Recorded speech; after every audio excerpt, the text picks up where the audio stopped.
Hello, everybody, and good morning. Thank you so much for tuning into the show yet again. I'm here to tell you guys that it is about time that you follow or subscribe to the show wherever you listen. I know y'all are out there listening and you're not subscribing and you're not following the show, and I don't like that kind of behavior. You guys know I'm tired of working these garbage jobs, wasting my time. The links are in the description of the show wherever you listen. All the links, all the social media links, all the different platforms. Wherever you listen, all I ask is to subscribe, to follow. Please, please, I'm begging you, subscribe, follow, and most importantly, enjoy today's episode. Hello, everybody, and thank you all so much for tuning into the show. Thanks for showing up yet again. Showing up, half the battle. Just keep showing up. That's what I'm doing, motherfuckers. Keep showing up. As long as y'all keep showing up, I will keep showing up. You know, I'm doing this episode. It's a little later than I wanted to do it in terms of days. I've had kind of a busy week, hectic week. You might even say a rough week. But we don't stop. We keep going. We push. We push. That's the resilience us humans need all the time. All the time. Because no matter how hard shit in the world gets, personal shit will always trump that all the time. No matter how terrible things are, COVID and climate change and all this fun shit that I spoke about last week, all that stuff pales in comparison to the stuff that happens in your real life, which is why, I try to focus so much on what I'm doing, and I preach that to other people. Focus on what the fuck you're doing. Try and make whatever incremental changes that are, incremental changes regarding the large problems that there are in the world that you feel like you're making a difference in. Go ahead. You can do that. And unless you're an activist or unless you're a person who's willing to devote their entire lives to some cause, that's about as far as you can go. The little incremental change. If you think climate change is coming, all right. Take cold showers, I guess. Recycle more. Fucking jerk off and keep it.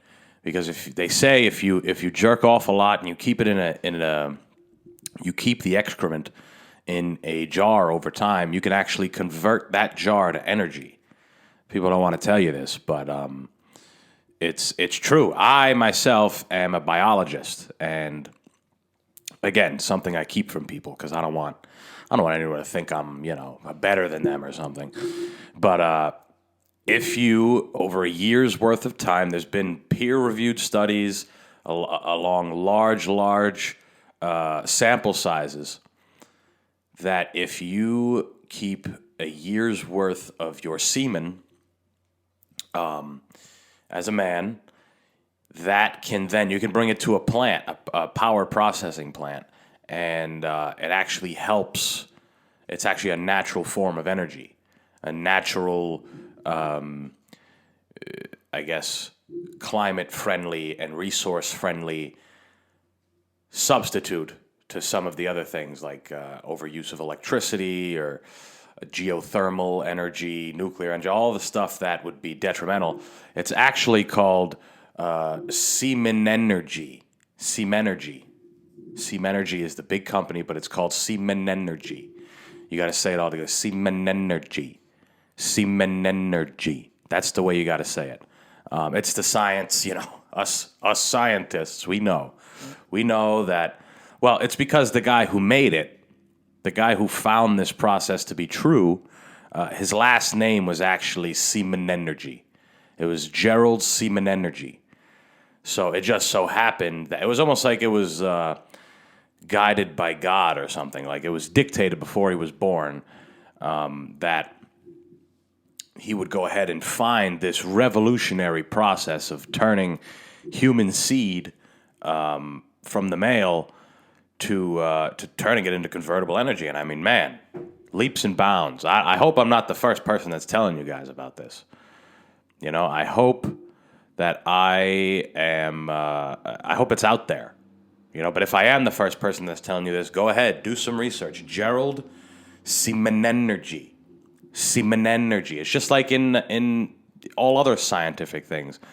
There's always somebody that whoever finds it, whoever declares it to be so, they get to name it after themselves, right? So that's kind of what it is.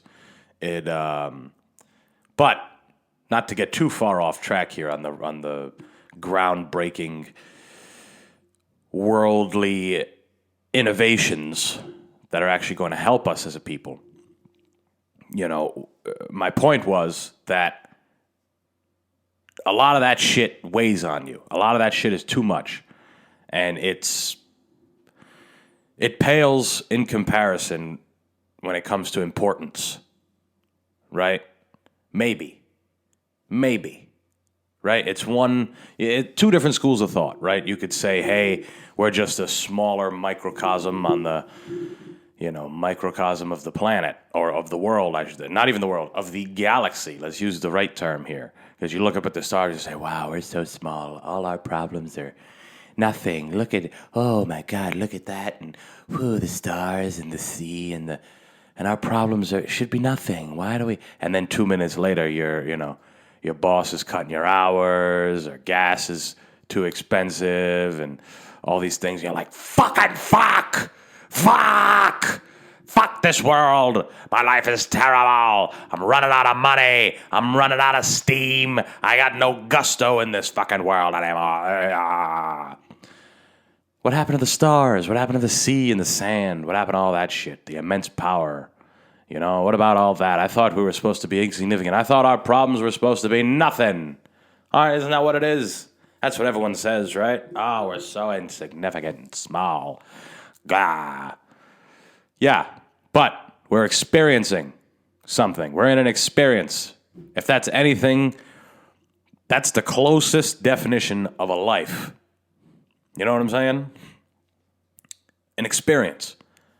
This life is nothing but an experience that will end at some point.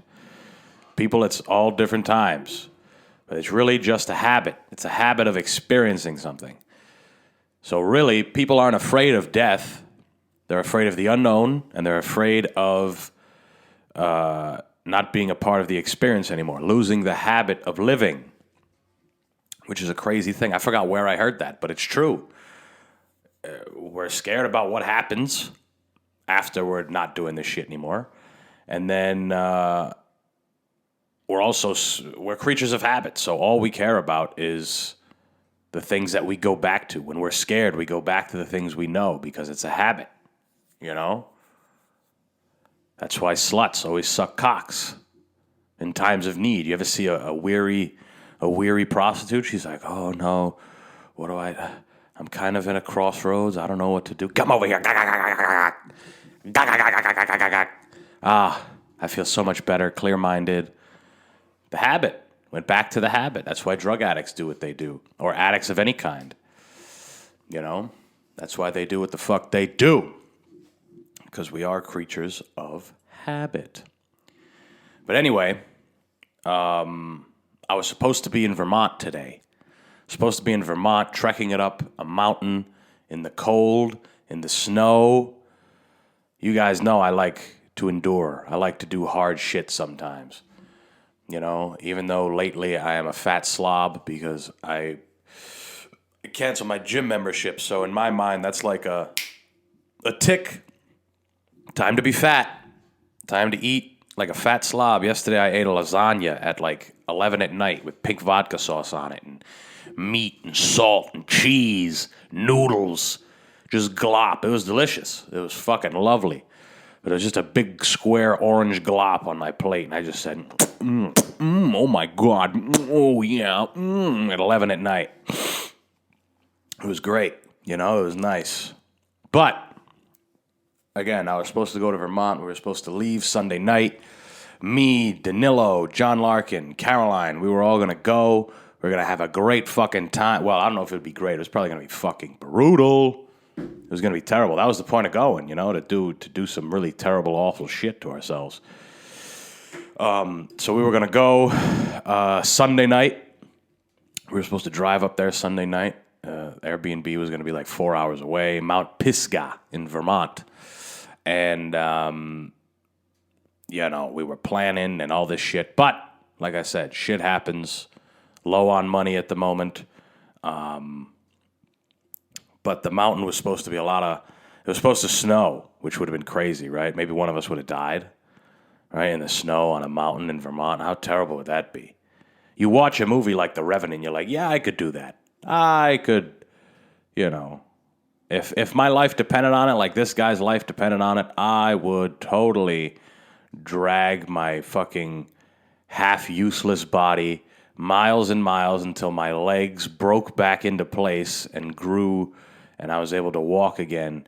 I would brave a bear attack, one that sliced my fucking throat open, that I had to cauterize with gunpowder. And I would make it, and at the end I would fight the guy that did all this shit to me, and I would kill him. I'd send him floating down the river without a scalp. That's what was going through my head if I got stuck on that mountain in the cold, especially if it was due to one of the other people that I was with. They just said, hey, fuck you, broke my leg and said bye and left me. Those are good friends. Good friends would do that to you.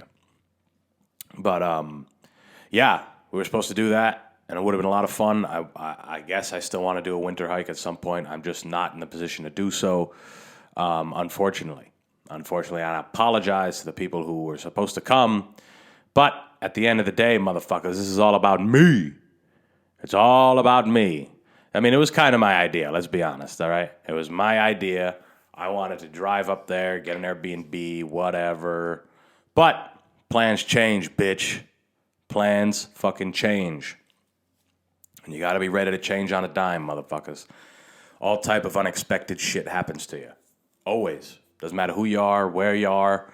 Unexpected things are what keep you on your toes. They really tell you if you're a planner. Are you really a planner if you don't have 3 contingency plans for all your other plans? Seriously.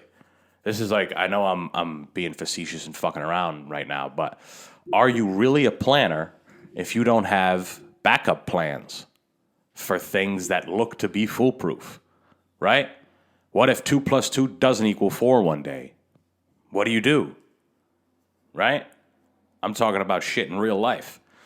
So that's the thing, though. You can't spend all your time fucking planning. Plan. We're going to plan all day. You can't do it. It's impossible. It's not practical. So you got to find a middle ground. You got to be ready to switch on a dime. That's something I talk about all the time on here. You got to be ready to switch on a dime. Your goal's not working right now. Switch the tactic. Switch the plan. Let it run out for a little bit. That's the other thing. You got to almost have faith in the first plan you set, right? Because it might not always take off. You got to kind of let it go for a couple months. Let it play out for a couple months. Now, I'm kind of getting a little more used to that. It started when I was exercising with my back problem. You got to kind of let it ride out. Do the bike, do the row machine, take it easy, swim, body weight stuff. That's the plan right now, and you got to let it go.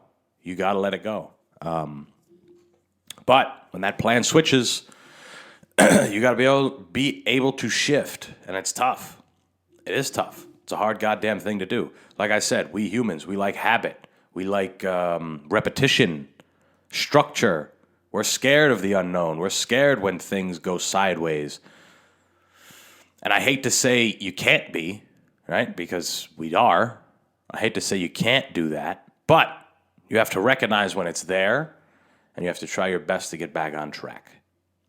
That's that. You know what I'm saying? Back on that motherfucking track like you're Josh Allen. Tough weekend for the Patriots, Tough. I'm not a sports guy. You guys know I love to rag on football and sports as a whole. But I watched the Bills play the Patriots while I was working Saturday night. And my God, I understand that us Patriots fans have been spoiled for quite some time. But holy shit, they looked god awful. They didn't look like, I mean, what was the final score? It was like 49-17 or something. 44-17. It was bad. It was bad. And the Bills, I mean, Jesus Christ, the Bills, after years and years and years of being fucking dog shit, just losing to the Patriots every year, no one even considering them to do anything. Even back in the old days when they went to a Super Bowl 4 years in a row and lost. Yeah, you're the second best team in the league 4 years in a row, but holy shit, man, win. You guys won all these games to get there, and then you lose the big one. Win 4 times in a row? My God, what an embarrassing fucking franchise. What a terrible I don't think there's ever been a franchise that has had that level of disappointment. Because it's super disappointing when your team gets to the Super Bowl and loses, right? It happened to the Patriots 3 times, and that's the Patriots. 3 times, they already had 6 rings. You know? They lost to the Giants twice, at which point they had 3 rings already, which is fucking pretty goddamn good. Then they lose to the Eagles, at which point they had, 6 rings? Or they won the 6th ring next year? I don't remember, but all I know is, goddamn, we know what it's like to lose in the Super Bowl, and that's terrible. That's terrible. It's terrible, especially when you go undefeated the whole goddamn season and you lose to a team that's 10-6 or 10-7, and the Giants, bum-ass Eli Manning gets to hold that over the Patriots' fucking head every year. That they beat him. Now it is time for the Bills. The Bills are making it happen. And they ran it up, man. Holy shit. And it was cold in Buffalo. People saying if it's cold, the Patriots got a chance. If it's cold, of course it's going to be goddamn cold. It's the middle of goddamn January in Buffalo in an extreme cold wave. I know there's heat waves, but cold wave in the Northeast. Goddamn right it's going to be cold. And they shit the bed. They shit the bed, and hats off to the Bills. But it was not a terrible night for Boston and us over here in New England. The Celtics won, right? This is how you know I ain't got shit to talk about today. I'm talking about fucking basketball and football. But I'm getting to a point. Goddammit. Celtics won. Yahoo for them. I don't know who they beat. I don't know what the fucking deal is, but they won. But most importantly, to put Boston on, Calvin Cater. Oh, what a fight, what a performance, especially coming off the loss that he had, being on the receiving end of one of the worst goddamn beatings that has ever happened in the history of the UFC. Probably the worst beating, right, considering how many shots he took.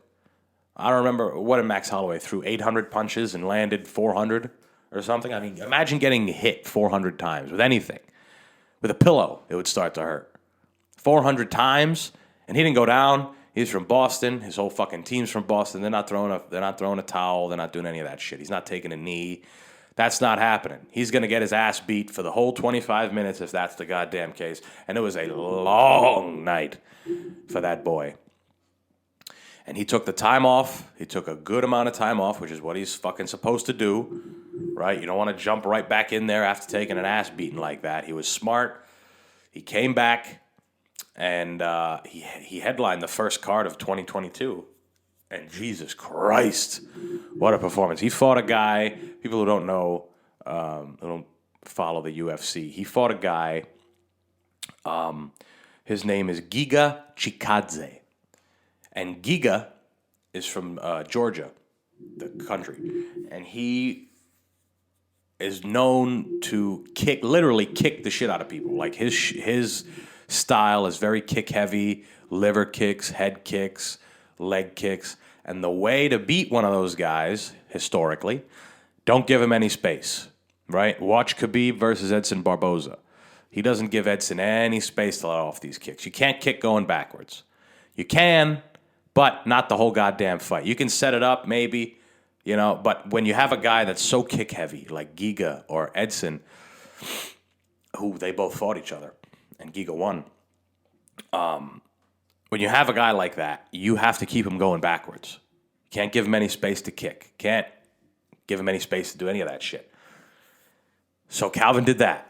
He also weathered the storm. because Giga likes to get people out of there early, which, I mean, hey, who doesn't? But kept pressure on him, stuck to him, and volume. If there's one thing he learned against Max Holloway, volume. Keep going. Bop, bop, bop, bop, bop, which he did. And he is so crisp and so clean at boxing, or with his boxing, I should say. He is so clean with that shit. And his elbows, oh my God. He came in there to fuck that boy up.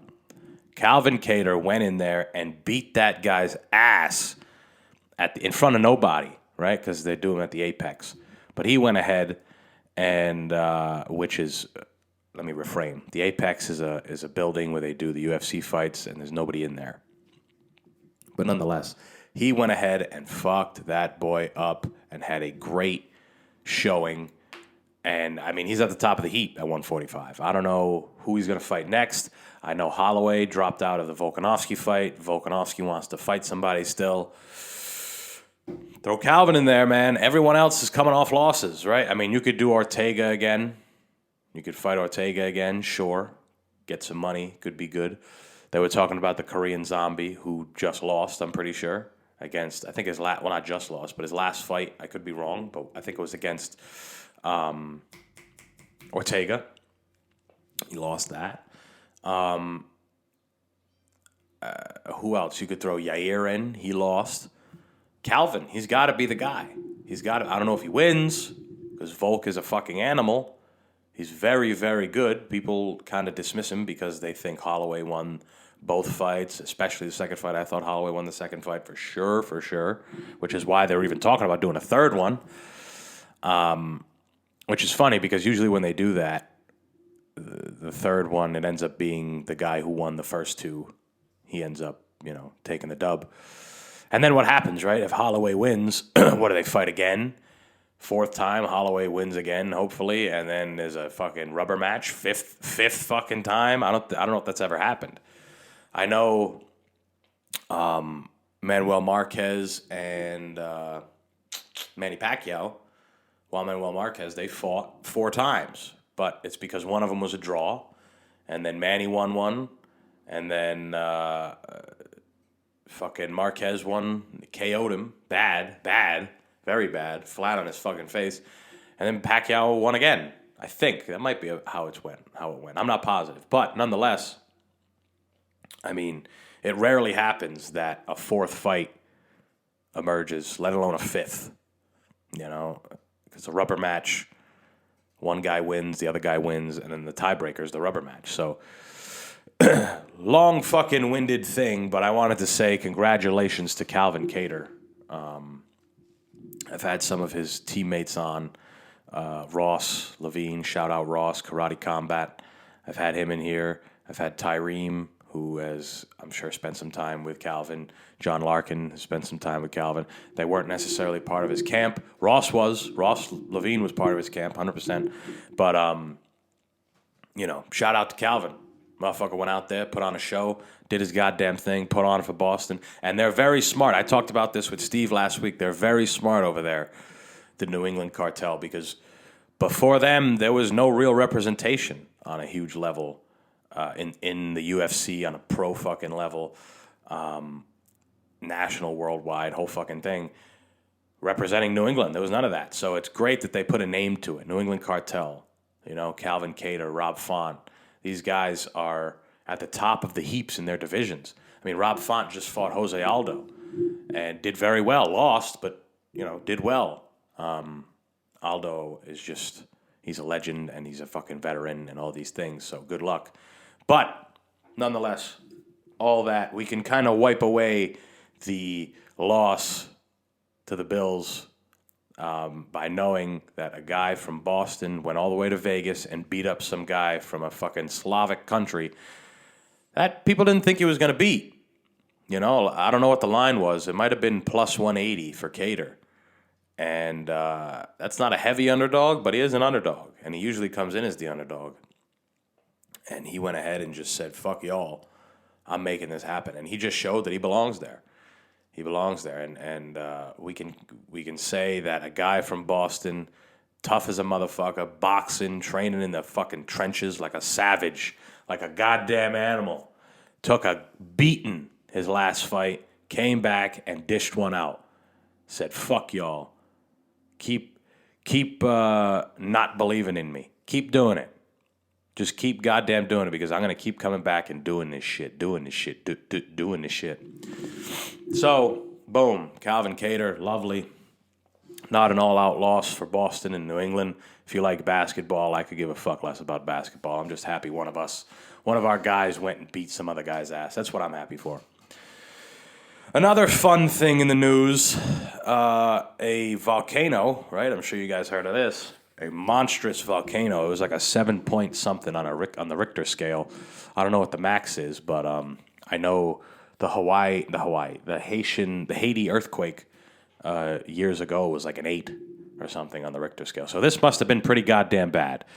A big fucking underwater volcano erupted, caused tsunamis all in the area. I think it happened in the Pacific because the west coast of the United States is actually a little nervous.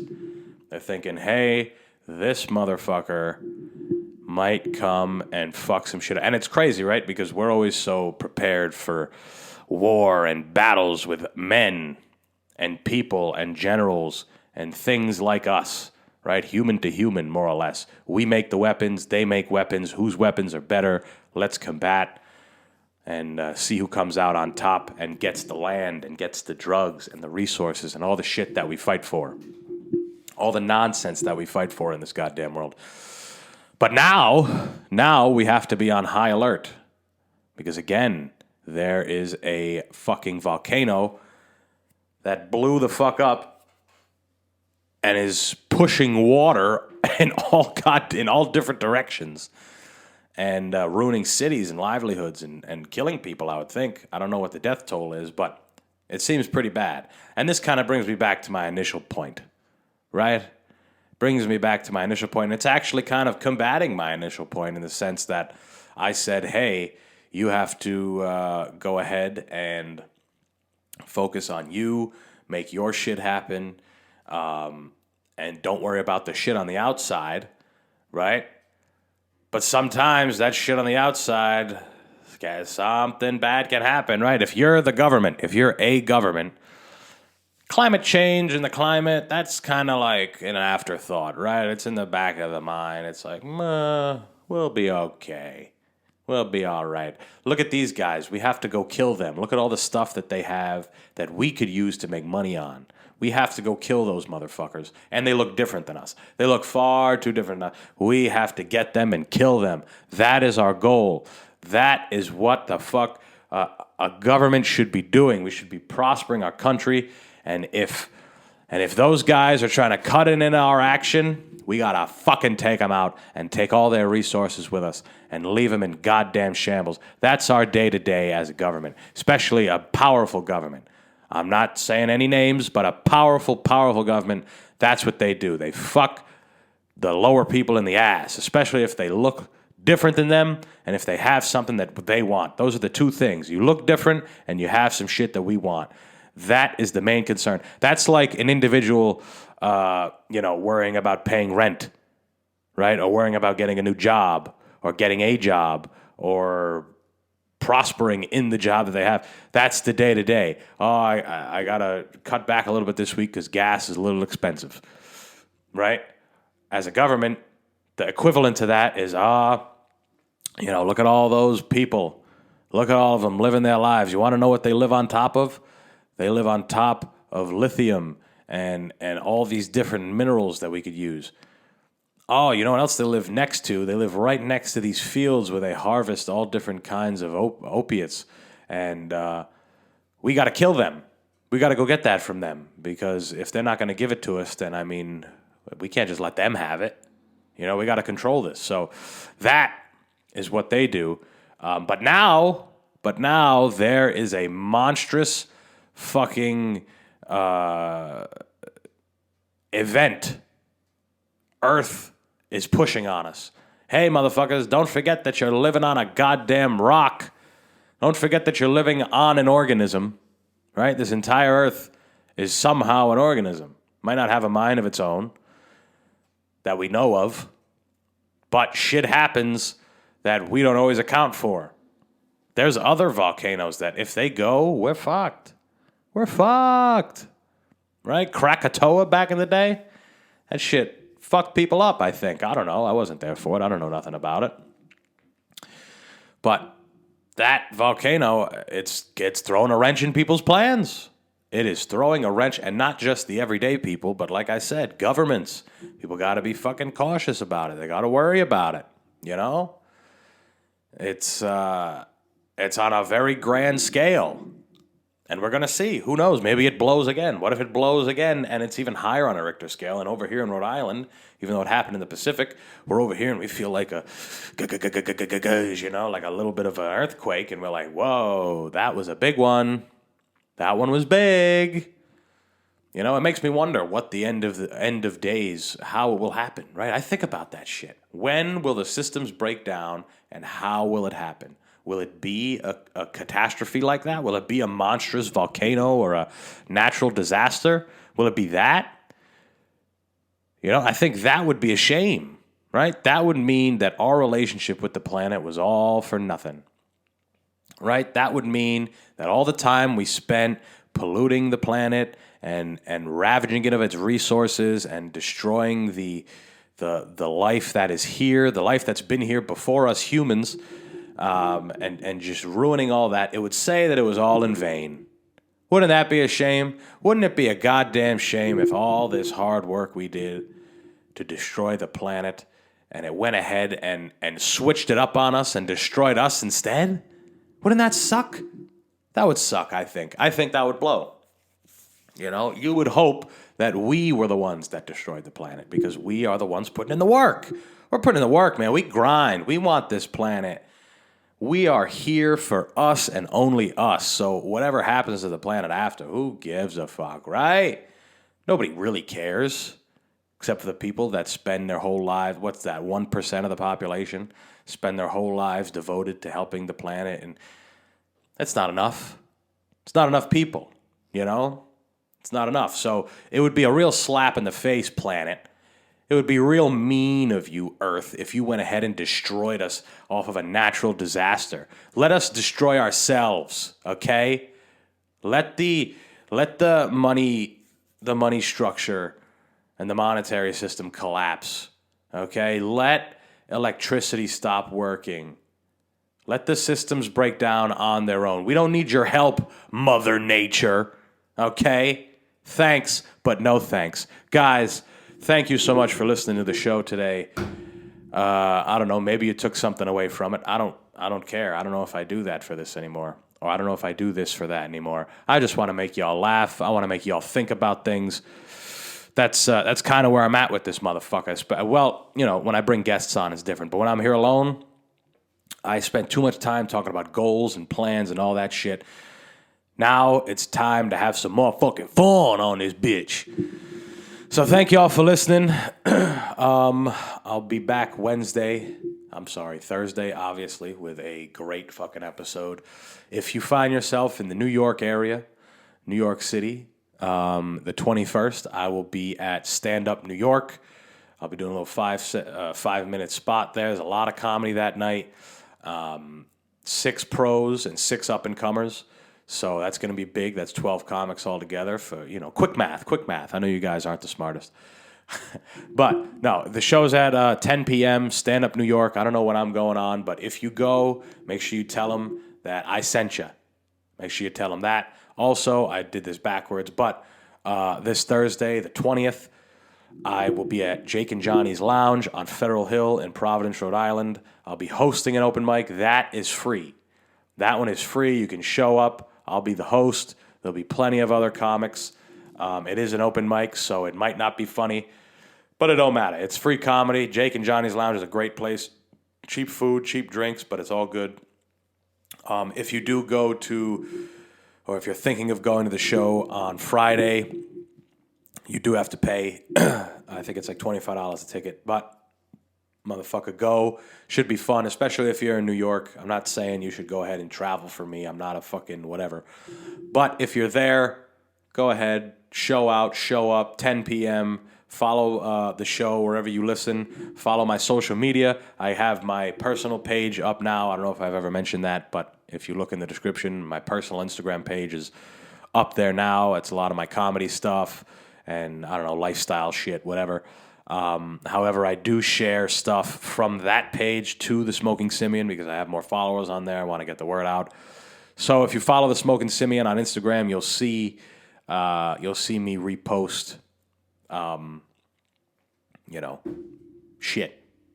And a lot of what I put on there is the comedy dates. So if you follow the Smoking Simian on Instagram, you will see the show for the 21st and the whole rundown of everything. But I'm done talking to you motherfuckers. I've been rambling. Thank y'all for meeting me on this Monday. And that's it. Peace.